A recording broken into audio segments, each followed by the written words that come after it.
What up, people? Um, Today was a cool day until I got rear-ended. Now, anyway, I'm not here to update you guys once more, but this is more of a kind of an informative thing to answer some questions from the last review for the Waldwerger, and I guess I should share something with you guys that I've been working on today. And I want to actually follow through with it because it's a nice experience. It's a strange experience, but a fun experience. But anyway, so let's see. These comments or these questions actually weren't on the comment list, but people have been asking me them throughout, and I guess the big question and the one I'm going to answer is, where do you get a Waldwerger kit? Now, you can't. The one I got, you can't get it anymore. It's discontinued. It's long discontinued. Your best luck would probably be the same way I found it, and it's through a hobby shop, a local hobby shop. You could maybe look in a comic book store, at any place that sells robot model kits or anime goods and stuff like that. But even at that, the only ones I've been able to run into are suits like from the R series, like the R1, the R2, the R gun powered. A lot of Altaisons. It's the big, huge red one. I see a lot of, my goodness, I forgot the two names. It's the one that's, it has a huge Dysinger and Alsensator? I don't know. But maybe if you guys know Super Robot Wars, you probably know what I'm talking about. The one I'm talking about, there's one that can transform into a horse, and there's another one that has a huge-ass sword. And they made a 1:144 scale kit of that, or a 1:100 scale kit, and it's huge Super Robot War kit. Huge, I mean huge. But anyway, those are the only ones I'm able to come across locally. As for the Waldwerger, the same one I got, good luck if you really want it. But if you're a huge enthusiast, if you really want it, there is an $80 1:100 scale version of the kit, but you get both, not just the armored up version, but you also are able to purge that armor so you can get the high mobility version, or the high mobility type. So it's essentially two kits in one. Once again, you're paying for the detail, you're paying for the sculpt.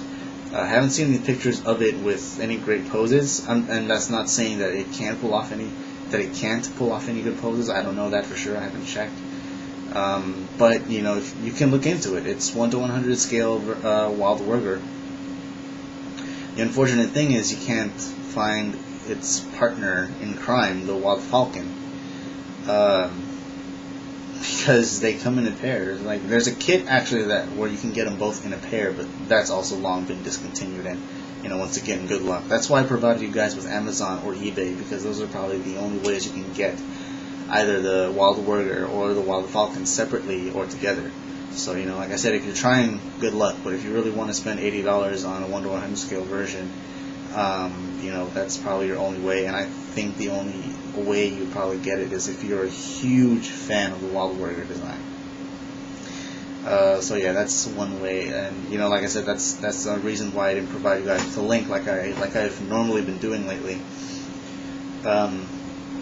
So with that, I guess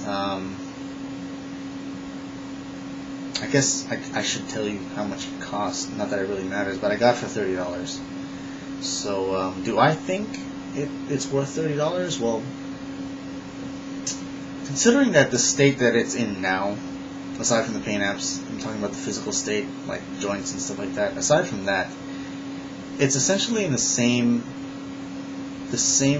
condition as it was when I first got it. So this is going to be kind of twisted, but Kotobukiya kits are durable, but they're also not durable. If you have Kotobukiya kits, you know what I mean. In this case, it's not durable in the sense that the plastics used probably aren't the best as compared to Bandai's new plastics. And a lot of the pieces, they're very delicate, they're very sharply detailed and sharp, if you will. There are a lot of small pieces too that you have to work with, and sometimes pieces just fit in through friction and things like that. So there's glue required when you assemble it sometimes, even though it doesn't say so. It's a fact, and a lot of us who build Kotobukiya kits know that you will have to use glue one way or another at one point or another. So, you know, I have to say Kotobukiya, even though most of their model kits are basically very well detailed, oh, that's an understatement, very excellently detailed designs with maybe lacking articulation, and you're paying for, you know, my best way to always just describe a Kotobukiya kit, you're paying for a posable statue that will look good, a posable display piece that will look good on your shelf no matter what. So $30, okay. I probably, if I didn't know what I was getting into, and I didn't, if I did know what I was getting into, more like, I probably wouldn't have bought it for $30, maybe 20, or maybe even 25, but, okay, 30, okay, I have to be honest, 30 was fine. I'm satisfied that I did spend my 30 on it. The experience was different, but will I spend another 30 on another kit from Kotobukiya if it's going to be like that? If it's going to be, you know, like that, then maybe not. I'll probably have to reconsider it. With that said, I'm looking, when I look into future purchases for Kotobukiya kits, I'm gonna have to find a really good one, like White Glint. That's an $80 kit, I think. It's an $80 kit if I import it. Probably even when I buy it locally, it's probably gonna be $80 because they imported it. That one, if I wasn't into Gundam, I would definitely get that. But since I'm into so many things at the same time, I can't. And it's not that I don't want to. I really want the White Glint. I just can't prioritize it. You know? So, anyway, that's just, I guess, ouch. I guess that's just some info. If there were any more questions that you guys have in terms of Kotobukiya kits, or that kit in particular, you know, shoot those questions at me. A couple of you shared with me some tips to, I guess, maintain the kit, or, you know, just do these touch-ups. So I thank you guys. So with that, there's one more thing I want to share with you guys. Now, today, as I was bored because I had a day off, I started to do this. It's a leg and a foot. Now, they're just concepts. I had this thought of, I was bored and I wanted to draw Gundam, because I've always attempted to draw Gundam in a cool way, but I've always done them in like line art style, where it's only sideways or front, and I suck at doing it in the front, so I like to draw sideways, a Gundam sideways. And that's basically what I was doing here. Now, as I was drawing, I had the Double Zeta in mind. This guy. This is the full armored version, but just, yeah. Essentially, I had the Double Zeta in mind. But I went and kind of shifted over to Double O for some reason. Now, with that, my point being here is, what I'm doing right now is I'm drawing, or what I will be doing in the next couple of weeks or so, I'm going to be drawing what I like to call my 00Z Gundams. There will be no story or anything like that. I'm just going to be drawing them.